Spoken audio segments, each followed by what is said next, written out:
Robinhood, for example, in the traditional markets, starts out brokerage first, and then tries to, from a growth perspective, go geographic expansion. Step one. Step two is add other products to kind of their product suite. It's pretty hard for a brokerage business to add other types of products if they're not other brokerage products, right? So you can add derivatives and futures and things like that. But if you want to get into credit cards, debit cards, deposit type accounts, cash accounts, all that kind of stuff is pretty difficult.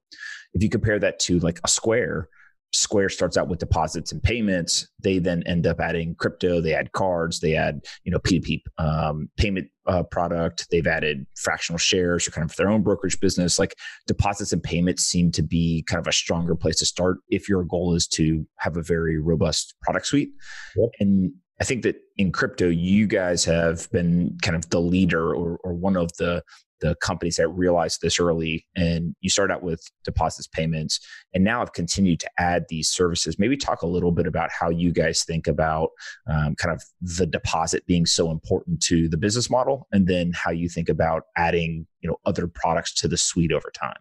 Sure. Well, your ability to monetize and create revenue on a financial services platform is generally a derivative of balances on the platform. So if you have more customers who are holding more assets on your platform, then you have a better chance of being able to make money off of those assets. So it's kind of it's always a game about getting balances and then figuring out ways to monetize those balances, which intersects with enabling your customers to do more things with them or launching more products. So that's the way we've always thought about it. One of the other reasons why this is important is financial services is a kind of hyper competitive industry, and I think crypto is even more competitive than traditional financial services because you're competing on a global scale, with blockchain technology, and at least everyone that's in the industry already sees the opportunity. So there's a lot of, investment and excitement and smart people working in the space. And so, we believed from really early on that a core part of our strategy has to be constantly releasing new products that add value for our clients so that, one, you can add monetization into the platform from these balances that, should be growing.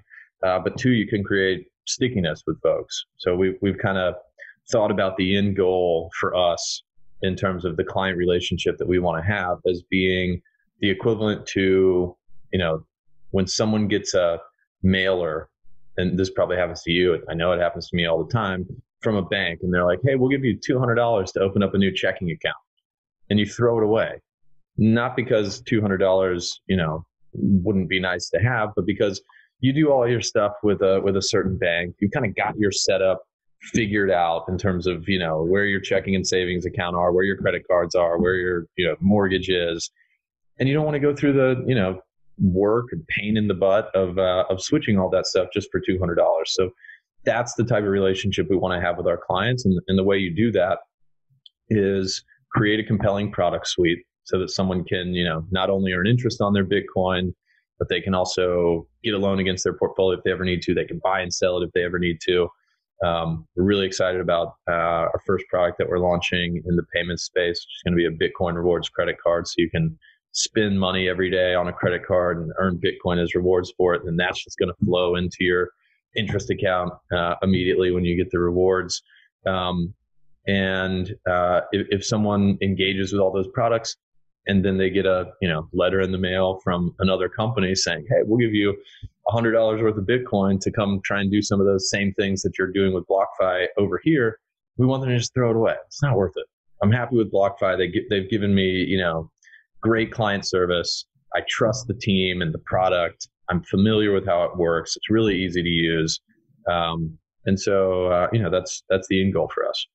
Yeah. And one of the things that has been really interesting for me to see is this default digital currency world that you've created. So when somebody brings money into the system, it doesn't sit in cash ever, right? It sits in a stable coin.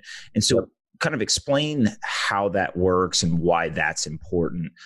Because I do think that it also changes the mindset of a user, right? Like you are in this digital ecosystem. Let's talk a little bit about that.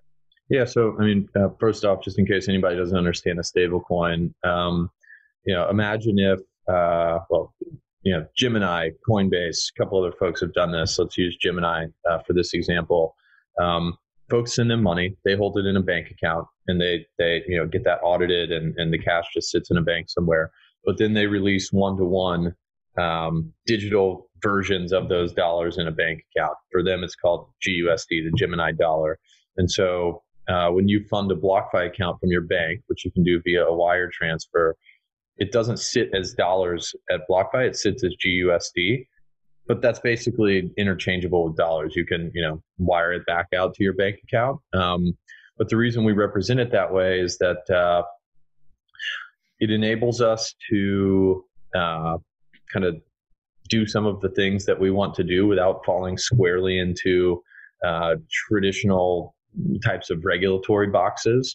And you get all the benefits of having it as cryptocurrency, which are, you can transfer it on blockchain payment rails.